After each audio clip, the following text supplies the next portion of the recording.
Welcome to LOA Today. I'm Walt Thiessen. With me today is life coach and LOA teacher Joel Elston. This is your daily dose of happy. We are so happy you decided to join us today. Joel, one of the themes that plays out a lot here on the show is technical issues, not just with you and me, but with guests and other co-hosts and so forth. It's a fairly regular occurrence. And I just wanted to let you know that because we had another technical issue today, thank you for making that happen on this Memorial Day weekend. That just kind of reinforces we're in the flow. we are, yeah. Minor technical issues. That's right, yeah. Not major, no big deal. Yeah. I had an interesting conversation earlier today with a guest who when she was in the military, she'd been raped, and it was pretty traumatic, and it actually went to trial, and they ended up dismissing charges and so forth. And she just went through a huge, horrible trying to recover from a situation where therapists weren't able to help her and so forth. And one of the things that came out of the conversation is she discovered, with the help of a therapist, that she had actually engaged in a third kind of behavior when faced with a traumatic situation. We usually talk about how it's either fight or flight. But there's also another one. There's actually two others apparently. But there's freeze. And that's what she went through. Sure. And I was realizing as we were talking that that's not something that gets discussed very much under any circumstance.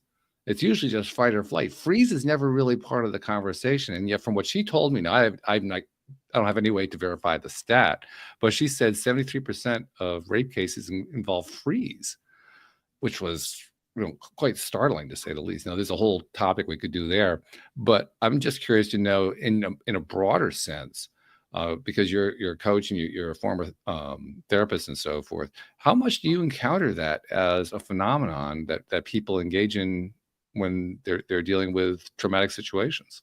Well, freeze is part of it. Like you said, most people say fight or flight. That's the cliche statement. But when you have the freeze mechanism is sort of a subcategory of really the flight in a sense, in my mind. So freezing is simply a lack of you can't move, you're out of action, and that's a broad term too, not necessarily just physically, but I know people that go through trauma that they just can't get out of their own way. They get stuck at home, they're unable to move forward, and it could be at work. There's a lot of things. The freeze aspect of it is just part of the central nervous system. Is dissociation is slightly related to that, by the way, of that concept of being able to dissociate. Freezing is just getting away from, not knowing how to handle it, so the body or the mind just sort of stops. And you can be stuck in that for a long, long time. And a lot of people that, when I hear people say, I'm just stuck, it doesn't always mean trauma, of course, but a lot of people do have trauma that just sort of feel they're stuck and they haven't equated the two yet. Yeah, right. And we do have a popular cliche that applies to it, the deer in the headlights phenomenon. Yes. Yeah.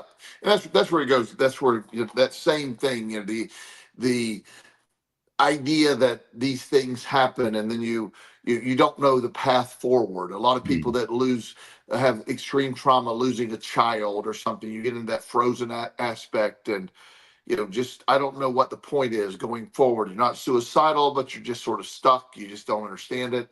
And I think everybody that has a severe trauma will have some period of freezing for sure, and then at some point something kicks them out of it. But the trauma, obviously, she went through is very severe, and so the freezing, if you look at grieving in a sense, and I know we're not talking about grieving per se, Sure. but grieving is a process.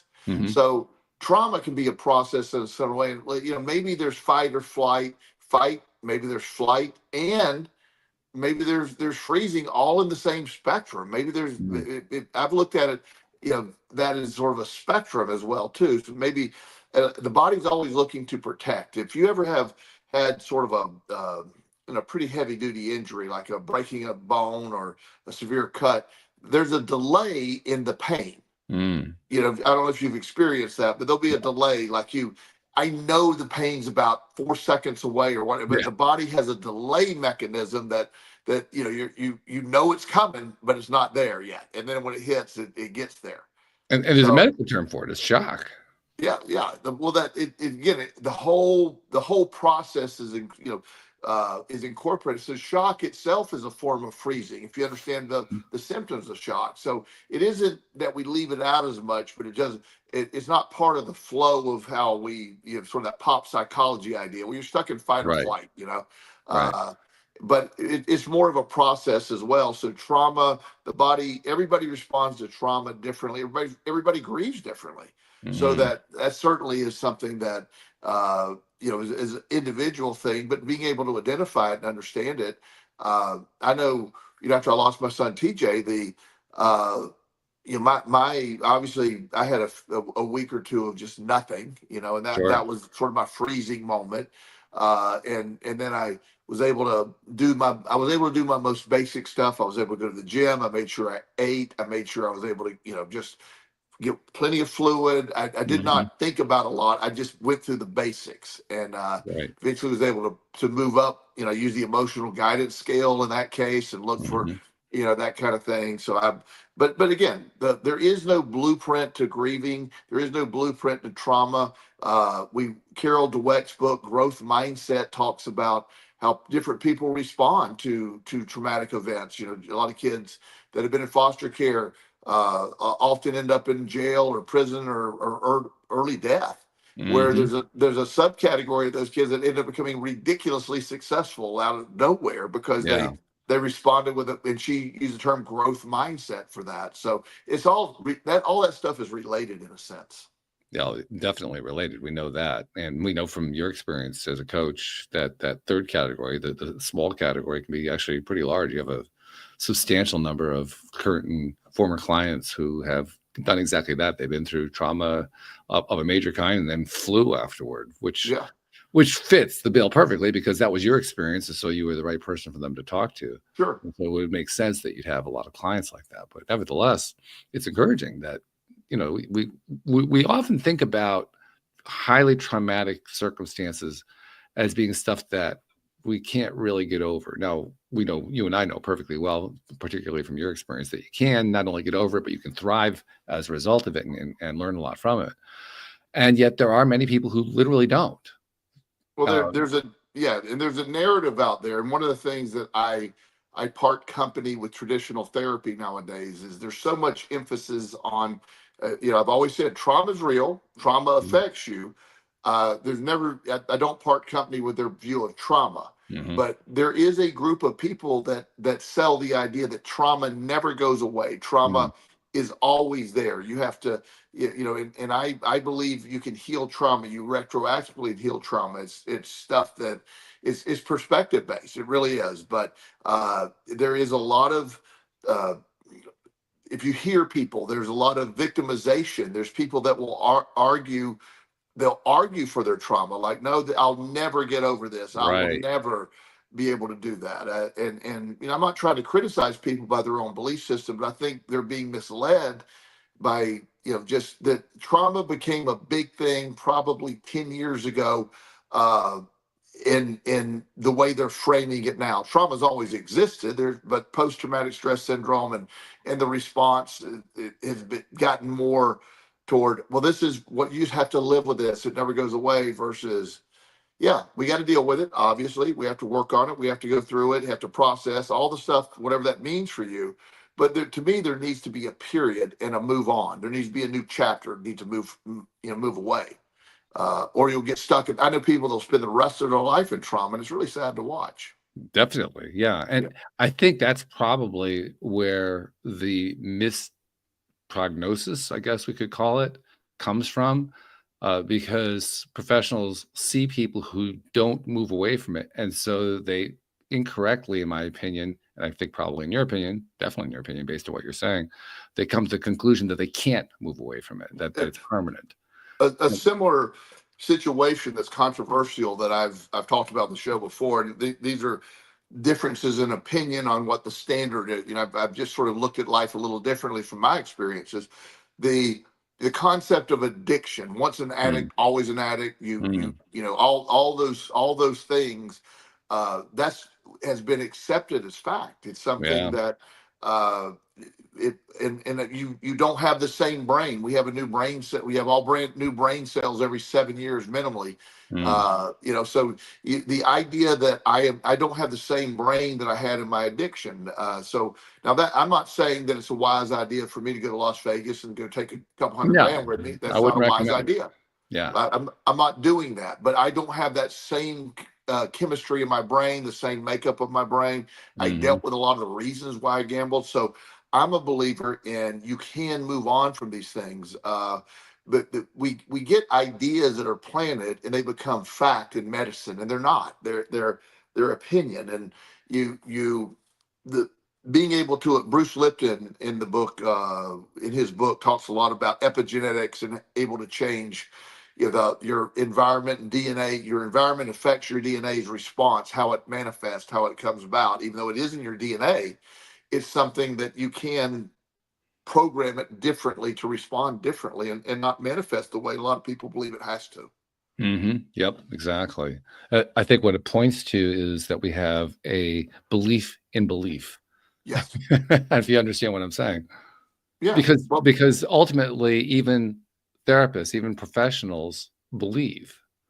I mean, we all have this programmability to ourselves yes. that we do have authority over, but we also can just kind of go by default on it. We can become Yes. kind of enslaved to it, which is the victimhood stance. It's the Yes. stance that I am no longer in control. And so I guess I can't say I'm terribly surprised that there are professionals who come to a conclusion like we just described. I may be disappointed. I am disappointed that they come to that conclusion, but I'm not surprised because they're human too. Well, and also that's what they're taught. So you can't, I can't be upset with people who are taught something and then they really told this is the Bible and you Mm, sort of do that. yeah. It's like, okay. And, I'm not trying to be harsh. I'm just trying to let people know. I've seen people that defend. You've heard me talk about this one time. I was speaking with this lady on a radio show, and she asked me to. It was a podcast / radio show. She asked me to be on it, and we were talking about things. And I don't Mm, know why she asked me to be on it because clearly I was going to. I didn't know who she was, mhm. but somebody recommended I be on her show. So she has severe anxiety and depression. I think you mentioned her. Yes. Yeah. Yes. And so we were talking about. She said, "Well, how do you manage your anxiety and depression?" I said, "I no longer have it." Mm, She said, "Oh, well, it doesn't really go away." And I go, mm, It does." mhm. And I realized we were about to go on a bumpy ride when we started down Right. that path. Right. And she said, "Well, how did you quote unquote cure it?" And I can tell that was and she used those words. I was like, okay. So I said, well, I did it through my mind, my mindset, exercise, intense exercise.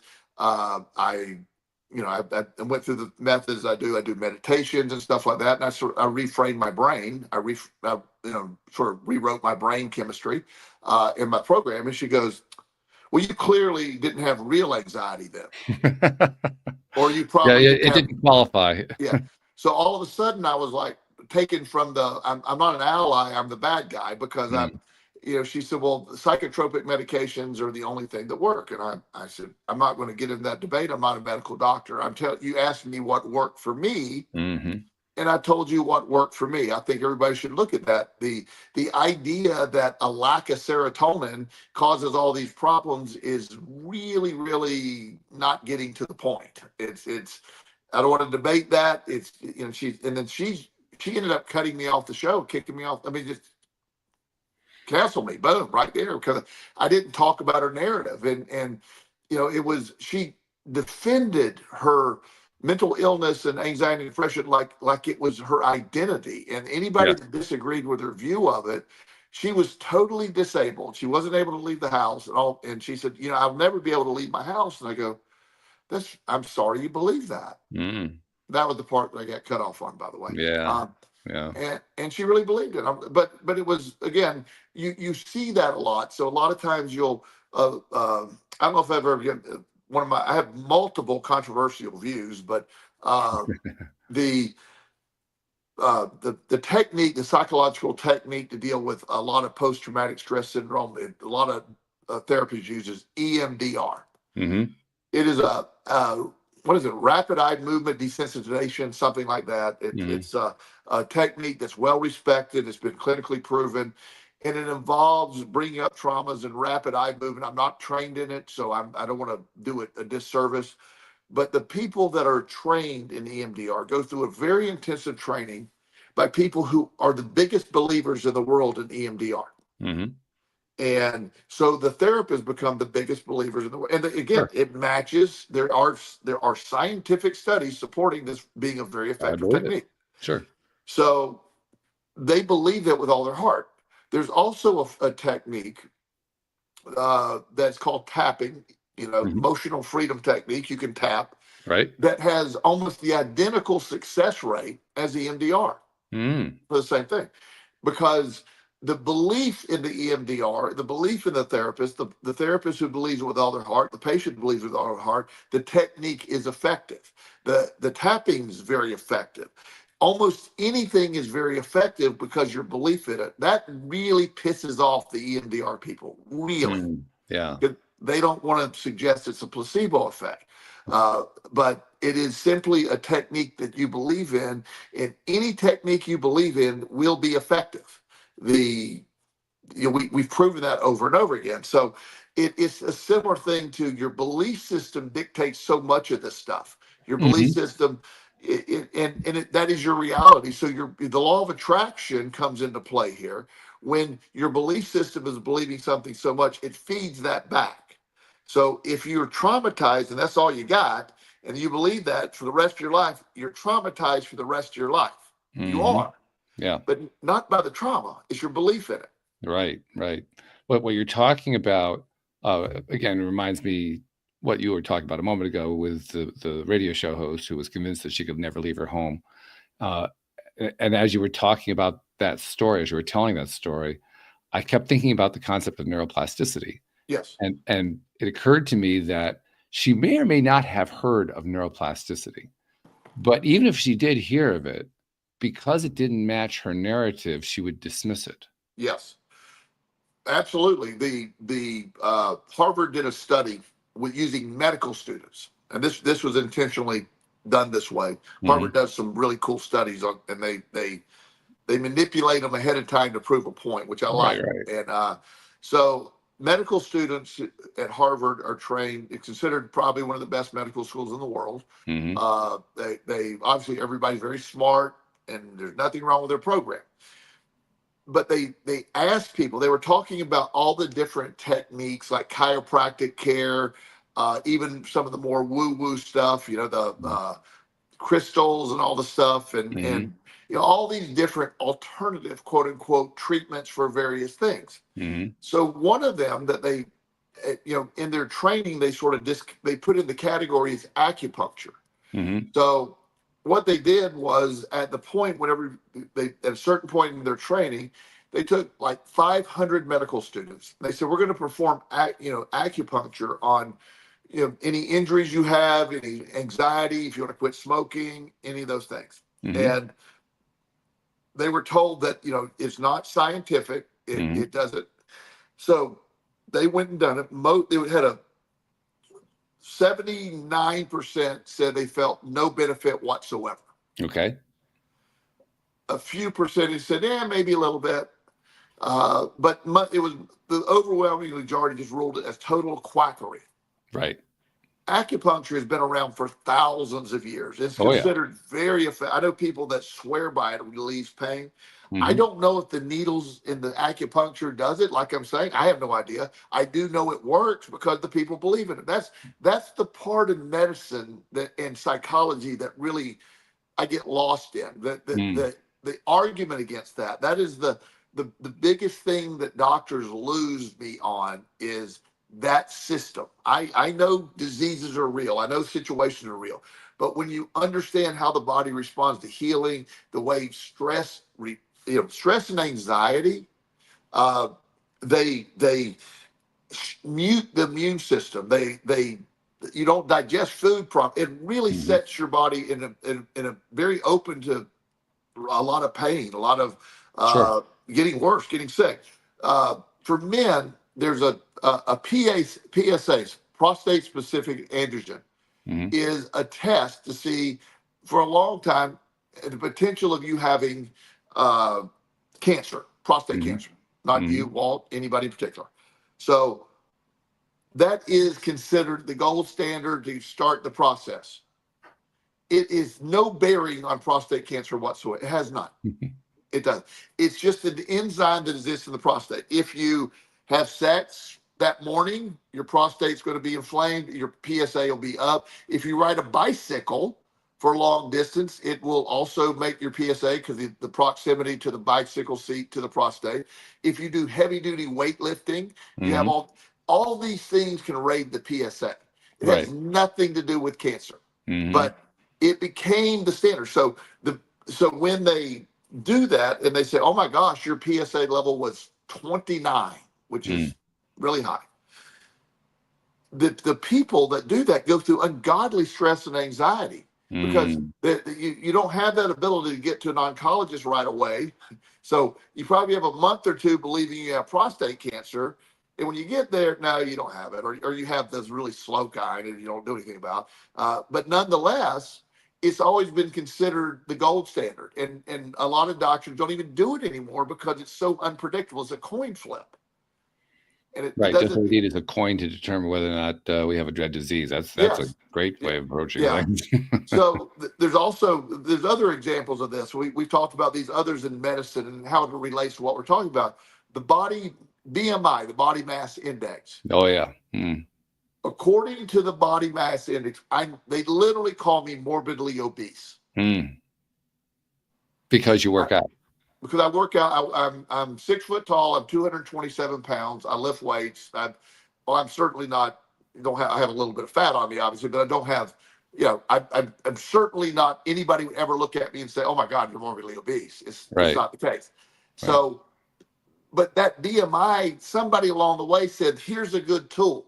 It's not effective for people who lift weights or athletic. Arnold Schwarzenegger, bodybuilders, some of the elite athletes I work with are considered morbidly obese by the BMI. It's a useless standard. I know you probably watch a lot of football, but Tyreek Hill is this incredible football player. If you ever see him without his shirt off, he looks like a professional bodybuilder. Oh yeah. And he is morbidly obese according to the scale. He has no body fat. He has no body fat. None. He can also run faster than anybody else in the NFL. He can. He's fastest guy. There's other guys I know they'll argue with that, but he's he could at his peak anyway. I'm not sure if he can still do it, but he would give him a good race. I know that. Yeah, and he's not somebody you would want to be chasing you either. By the way, no.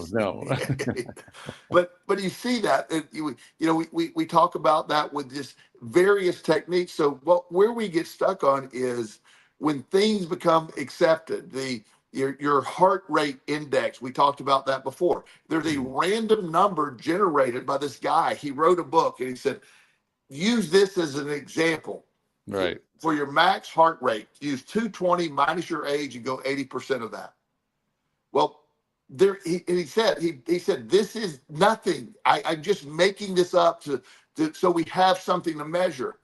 It is in medical books. It literally is everywhere. People believe that heart rate it drives him crazy because he said, no, I've never said that. I simply said this is what I was doing for my training because there isn't one out there. So I made one up, but just for us to measure against, just to have something to work with. Yeah, and it's just he said it's absurd. It's in his. He said somebody took my stuff, put it in medical books, and said this is real. I think part of this comes from the fact that we do find it challenging to overcome these mental blocks, these mental resistance points that we have. And so we emotionally and psychologically need a way to, in a sense, justify that and live with it. Okay. Yes. So I have these limitations. I don't really want to have to recognize that they come from within because I don't want to blame myself for any of this stuff. I'd rather blame something externally. So I'm going to because I do believe that blame is a good idea. So I'm going to blame something externally. I'm going to make a measure, and I'm going to use that measure. And that way I never have to take personal responsibility for what I'm giving my attention to, what I'm focusing on. I can always just say it's that other thing. Well, that fits the psychology of someone who has the challenge of remaking their mind, changing their mindset, and doesn't really want to have to deal with it, which is probably like 95% of the population. And I'm good with that. Even I'm good with that. But what concerns me, I was going to say upsets me. It doesn't really upset me. I don't really care. But but it especially with people around me, when you have a narrative of who you are, you have a narrative of a mental illness, you have a narrative of an addiction. The origins of those are true. I had a horrible addiction to gambling. It cost me everything. It was horrifying. I'm not saying the addiction didn't exist. Of course. I'm saying once I started fixing the other things and started getting my life on track, then the addiction doesn't play a role. It doesn't exist in my brain anymore. It's been, the memories of it were there. Do I have a propensity possibly to get another addiction? Science says yes, I can accept that. But whether it is or not, I don't have the same brain that or the same life that created the standard to allow me to go behave that way. So I changed that. And so the same thing, type 2 diabetes, not in every case, but in most cases, type 2 diabetes is a lifestyle disease, not necessarily and again, doctors don't like to say that. I know a lot of people that reverse type 2 diabetes. They've reversed it. It's changing lifestyle. And doctors will generally tell you, no, once you have it, you always have it. And that is true for some people. It isn't reversible for everyone. But for I think probably the majority of people it is, especially before it gets too deep, too long. It's a fascinating thing because when we tie it back to what we were talking about a moment ago, about how we can kind of get into these mindset situations where we're tying ourselves up into knots. It fits that we have these resistance points, that we have these challenges, these things get in the way. But by the same token, I was talking about earlier today with my other guest, you were my first experience with it when you were telling me your story, the story you wrote in the book, The Bench, about your battles with addiction and where it took you to, and I mean, you're homeless, you're eating out of a dumpster, all that kind of stuff. You go through going to jail, you come out the other side, you're trying to dig your way out of a seemingly bottomless pit, on and on and on. And then after you go through the whole thing and come out to where you are today, you get onto my show, and I'm sure you've done it with other shows too, and said that was the best thing that ever happened to you. You don't want to have to go through it again, but it was the best thing that ever happened. Joel, ever since I had that first interview with you on that topic, I don't know, 10, 12 years ago, something like that, I can't tell you how many guests I've had who have come onto the show, talked about having some sort of major trauma, and come to the exact same conclusion that you do.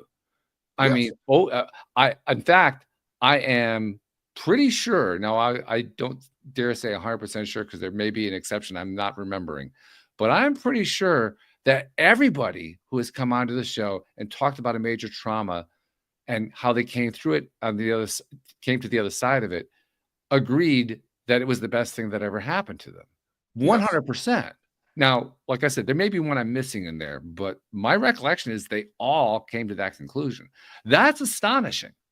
That's truly astonishing. It's something we need to pay more attention to, because in my mind, what that really says is, first of all, those of us who stay in or get stuck in traumas and are unsuccessful in getting out, we don't really realize what we're not getting out of it. We don't really realize that there is an actual benefit in this thing, this horrible thing that we're going through, and that we can't seem to shake. And I kind of wonder, if we did realize that, would people find it easier to come through it?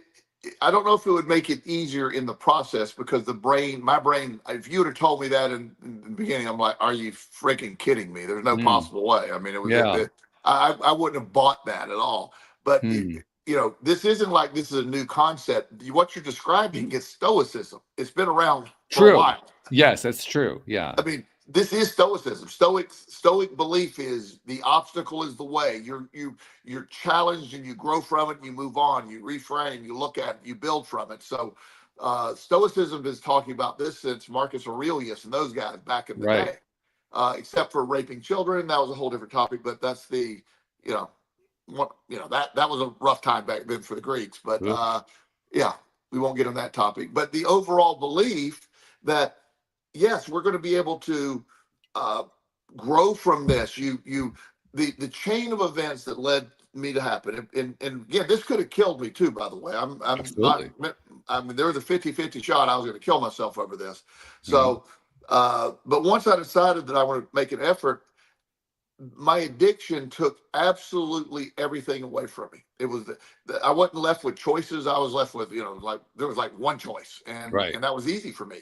So what I was required to do is just start moving, going, direction, taking action, the law of action. That I was able to get moving, and that forced me to move. It didn't allow me to back off. I had to pay my rent. I had to work my way. So with that momentum, the universe, and then I discovered the law of attraction along the way. Then it started, for every step forward, it's almost like the universe came 5 steps to me. It was like that was this, the thing started happening. In the beginning, it was slower, then it got on and on. The more I believed it, the more I saw it. So I overcame things that I didn't think I viewed myself at the bottom of, when I was at the bottom of my addiction, probably the weakest person on the planet. I had no self-esteem. I had no drive. I couldn't concentrate. I was I was a puddle basically. And that was someone that would never accomplish anything. But my response to my addiction came full blast, and it built me into the man that I am today. I overcame everything that was in my way. I built my life back up, and I just kept going forward no matter what life threw at me. Even the death of my son, I believe I wouldn't have handled the death of my son the way I did without all that I had been through that made me so strong to do that. And even with the death of my son, I then decided that I'm not only going to, I'm going to keep going. He would demand that of me, but I almost viewed it like I want to go live for the both of us. So as much success I had until that point, I doubled down on that and even worked harder and used that as a catalyst because that worked for me before. If that makes any sense. It does make sense. Yeah. And I would add something else to it. Again, this ties into the conversation that I had earlier today with my other guest. But one of the things that I kind of harped on during that conversation is that we often talk about the highly traumatic events. And we even talked in our conversation earlier about, with that other guest, we talked about how people often compare their own trauma to somebody else. Well, my trauma wasn't nearly as bad as yours. So, I mean, there's something wrong with me because, you went through it and you came out the other side and I'm not. So it's got to say something bad about me. And as she was pointing out, there's nothing to compare. There are no values. There are no degrees of trauma that, this is a valid trauma and that was an invalid trauma. There's nothing like that. And that's true. But there's also a flip side to it. And the flip side was what I was focusing on. The flip side is like you've told me, like others have told me, when we come through the other side on these traumas and we find that we've learned and grown and gotten stronger and gotten, healthier in all these different ways, that's where we appreciate, we find the value. You were just describing a moment ago. You found value in situations that would typically be considered valueless, but you found tremendous value in them. And what goes along with that is it isn't just the major traumas where that can happen. It also can be found in the minor trauma. So if you spent a half an hour on the phone with the cable company, which was mildly traumatic, and you got frustrated with the whole thing, but you managed to find a way to come through at the other side and maybe grow a little bit out of it, you got benefit out of that trauma just as much as somebody who came through a much more severe trauma. Your growth, the thing to appreciate is just as important either way, which means we can encounter all kinds of minor traumas throughout our lives and benefit from every single one of them by simply appreciating what we can get out of them. Yes. And I will go a little bit different from what you were saying. I agree with, in general, the concept, what you're saying. But I do know what the worst trauma is. your trauma. Mm. Whatever your trauma is. You know what the worst addiction is? Your addiction. Yeah. That's they don't add up. They don't compare. There's no comparison. But the worst one is the one you're dealing with. Your trauma is the Mm-hmm. worst because it's your damn trauma. That's how it Mm-hmm. works. That's how this Mm-hmm. works. So, when people, I've had clients say, "Oh my God, you've been through so much. I shouldn't even be here." And I'm going, no, that's not the point. I have been through a lot, but there's people who've been a lot worse than me. Mm-hmm. And but we're not going to put that on spectrum because it's your trauma. It's That's your right. stuff. It's what's affected your life. You'll hear the debate, what's the worst addiction? Well, heroin addiction is the worst. No, it's the addiction that you have and it's stealing the quality of your life. That's the Mm-hmm. worst addiction facing you. Yes. And that's the important thing, this narrative, this comparative narrative that we have to, oh, well, I had my son TJ, when he passed away, was 23. Mm-hmm. And horrifying, as we all know. Sure. I talk about him often and all the great memories I have with him.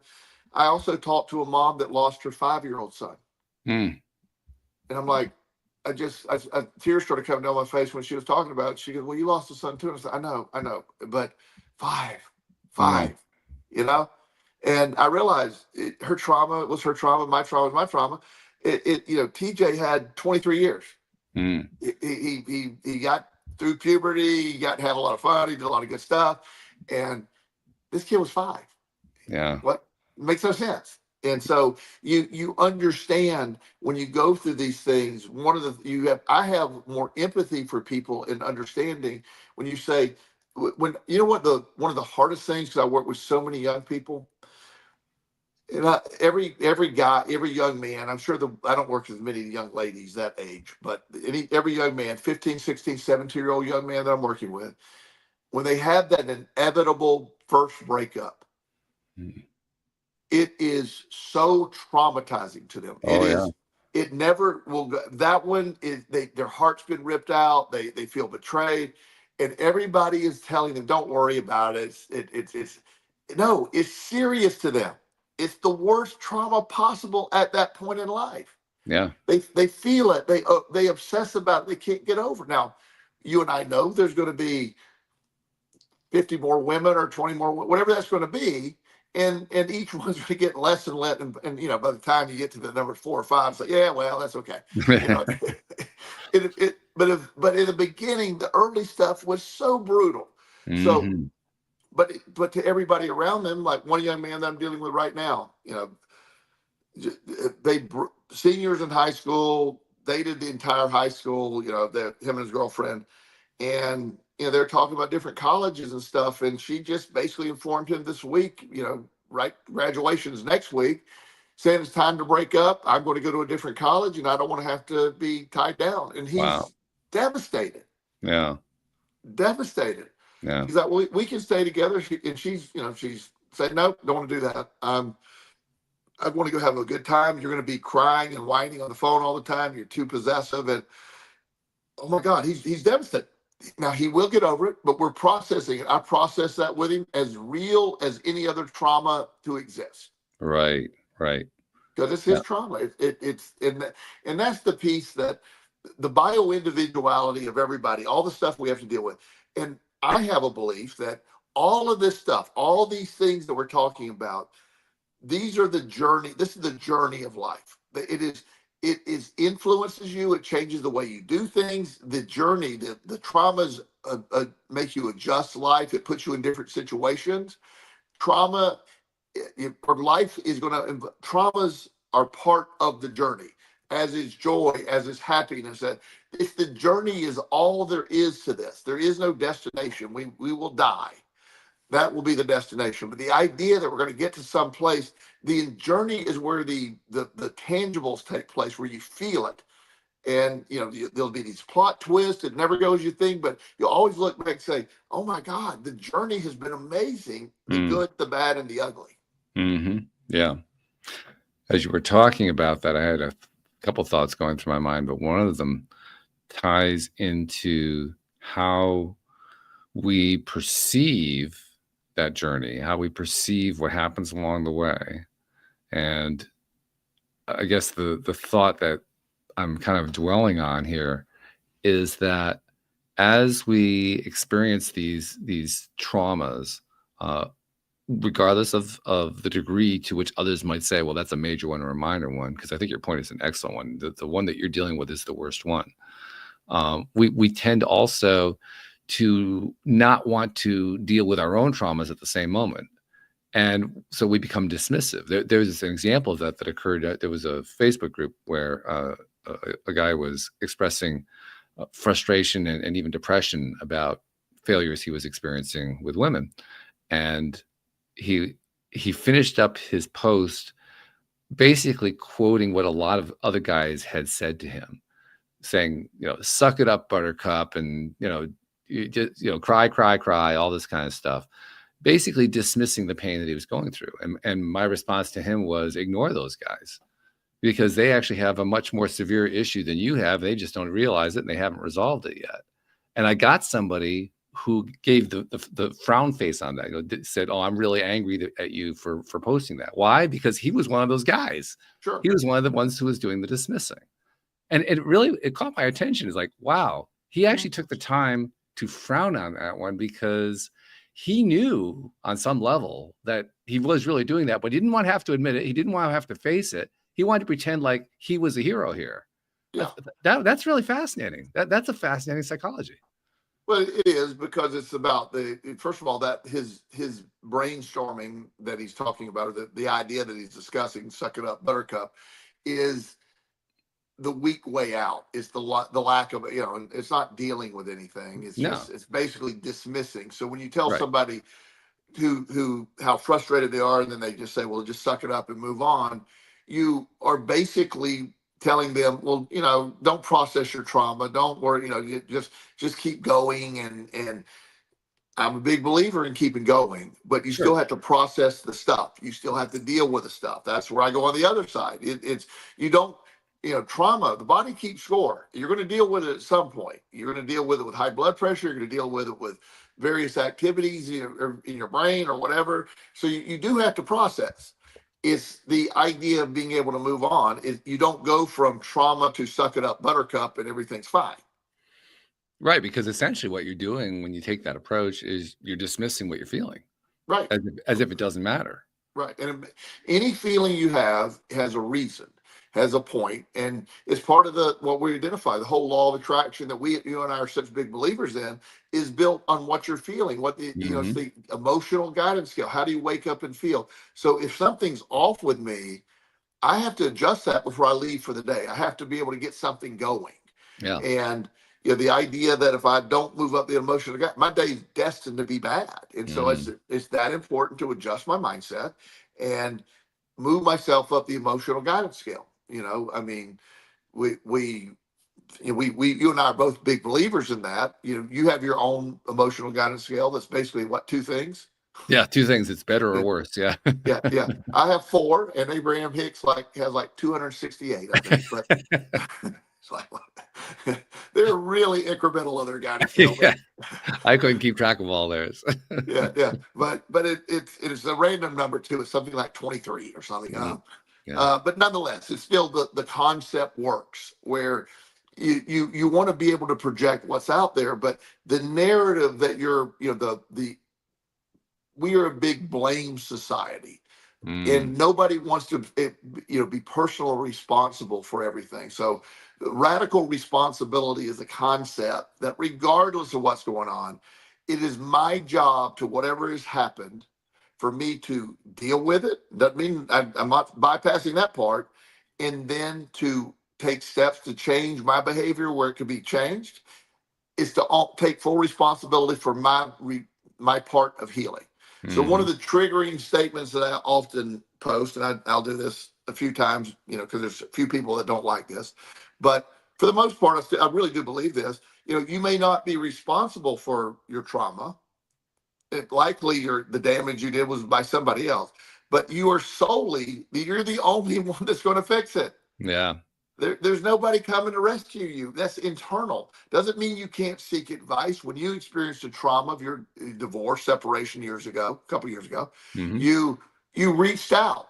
Yeah.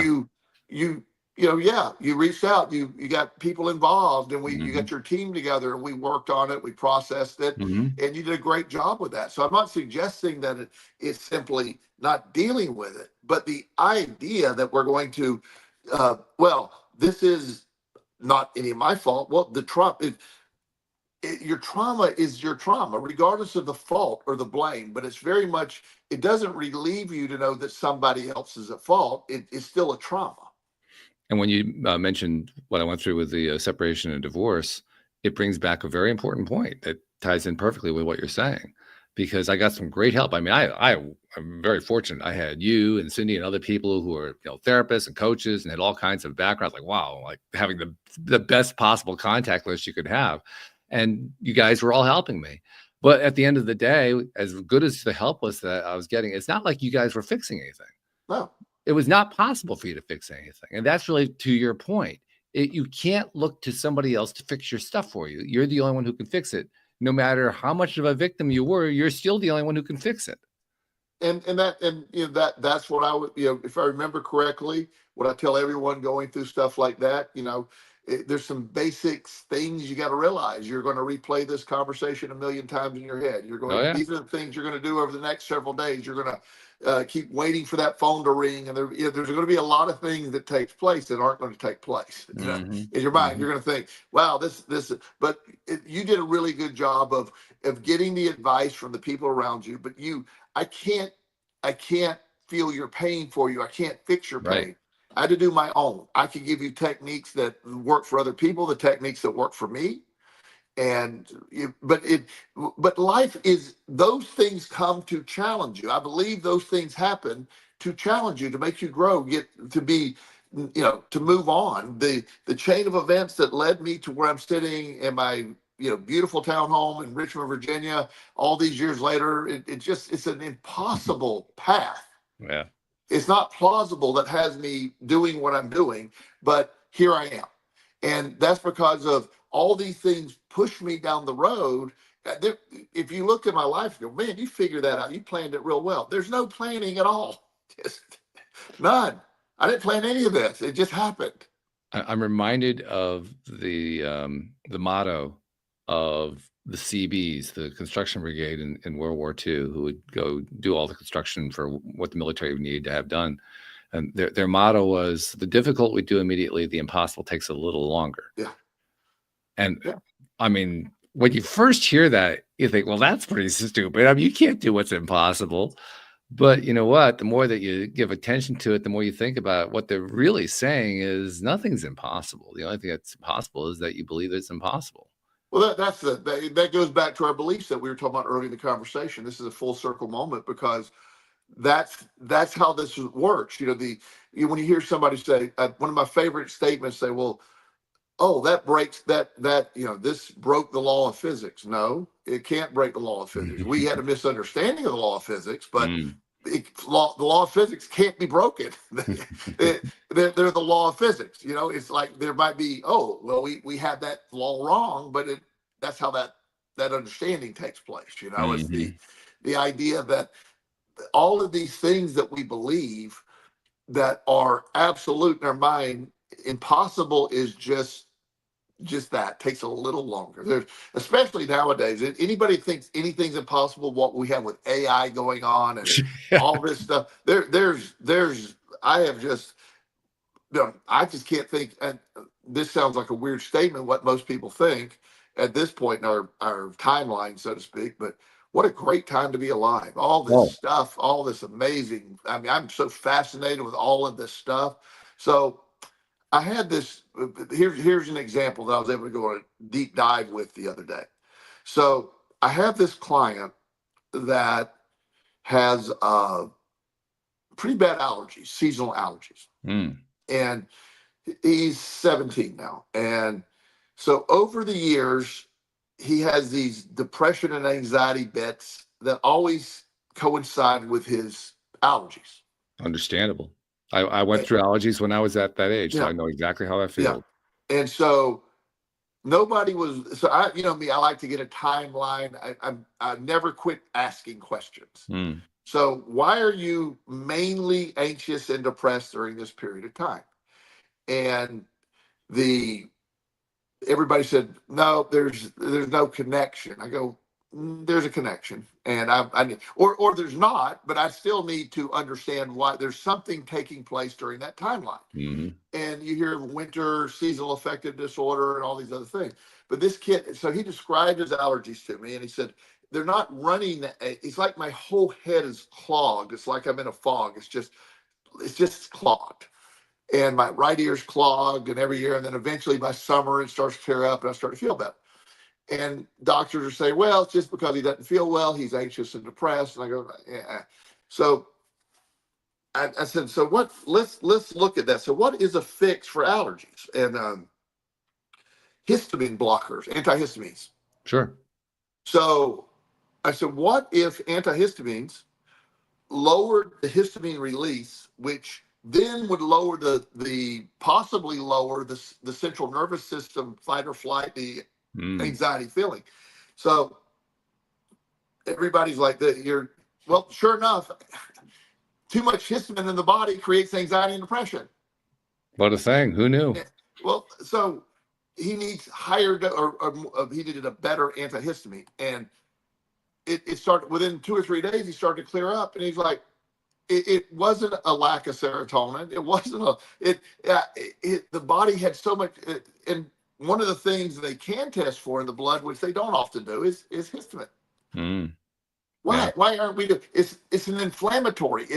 There's a lot of things. So I'm not saying this is for everybody, but for this kid, since he had that pattern, taking antihistamines during that period, the doctor said they're really pretty benign in the body. He should be on them all year since he has such an allergic response. Well, whether he is or not, it's going to be up to him. But the idea that it was effective, yeah. And he said they kept trying to make me take all these other things when my allergies were sort of the source of all this because of the chemical reaction taking place. Which is really odd because, I mean, we're inundated on television, at least we used to be, maybe not so much anymore. We were inundated on television by advertising by histamine manufacturers, antihistamine manufacturers, rather, yeah, to overcome histamine reactions, allergy season. And indeed, by the way, there was a connection for me with allergies, because allergies for me hit in May, which is, sure, there's a lot of pollen in the air, all that kind of thing. Well, it turns out I'm not all that allergic to pollen. I actually have a greater reaction to mold, but even that wasn't it. I don't believe. I really believe what it was is that it was near the end of the school year, and I just didn't want to have to be in school anymore. Now, was I doing that consciously? No, there was nothing conscious about it, but I'm pretty sure that's what was going on. Very likely. And antihistamine, actually, when antihistamine came along, that did counter that to the point where I didn't have to deal with it anymore. But something else countered it as well. I left school at one point.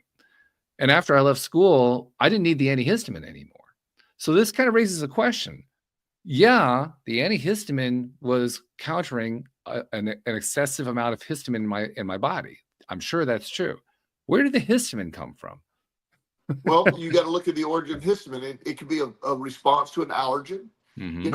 I'm assuming, and this is not an area of expertise for me. Of course, I've been researching it since I discovered this, but I'm still learning. Sure. So I don't know. One of the questions I have is, what causes it to release? I know allergic reactions, that's a reaction. That's one. But there's other things.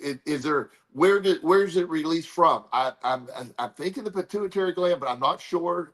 And so I'm going to research all that. I'll report on it next week. But and I'm willing to bet, I haven't researched this, but I'm willing to bet that one of the major contributors to histamine buildup is stress. I can't imagine it not being.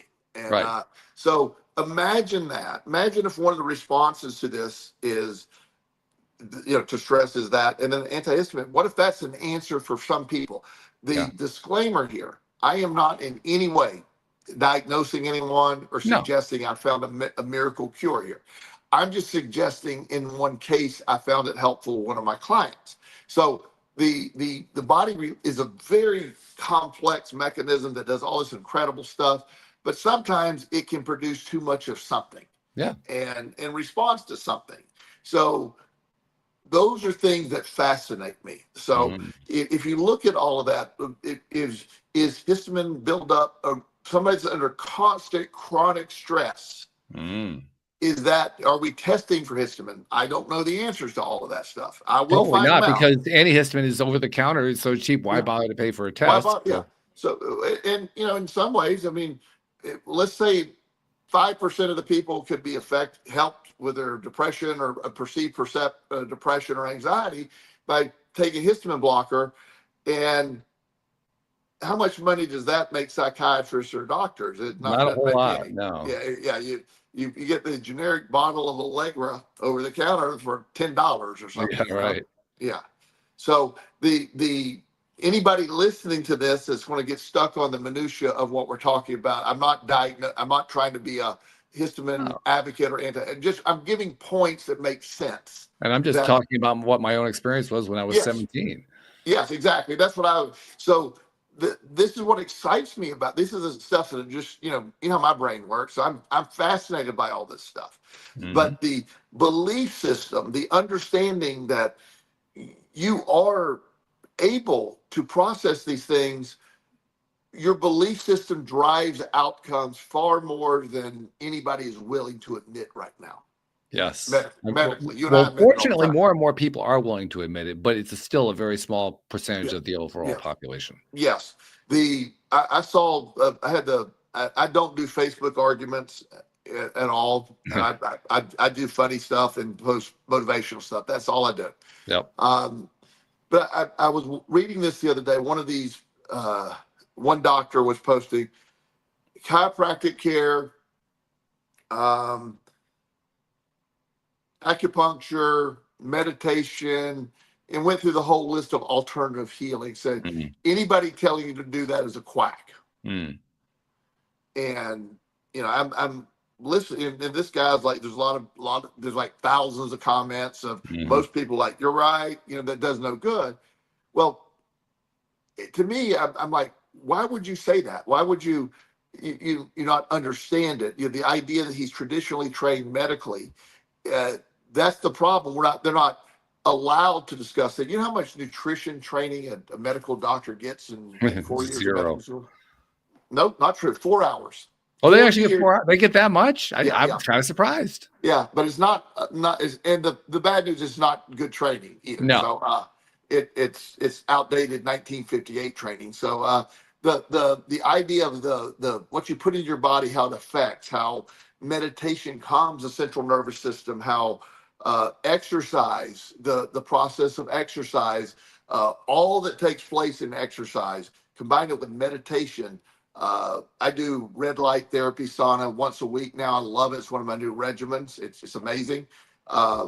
Is there scientific evidence needed to support that? There's some that says yes, some that says no. It works for me. I like it. I'm thinking about that doctor who posted that all the alternative stuff is quackery. And I mean, there's a piece of me that says, does he really understand the placebo effect? No.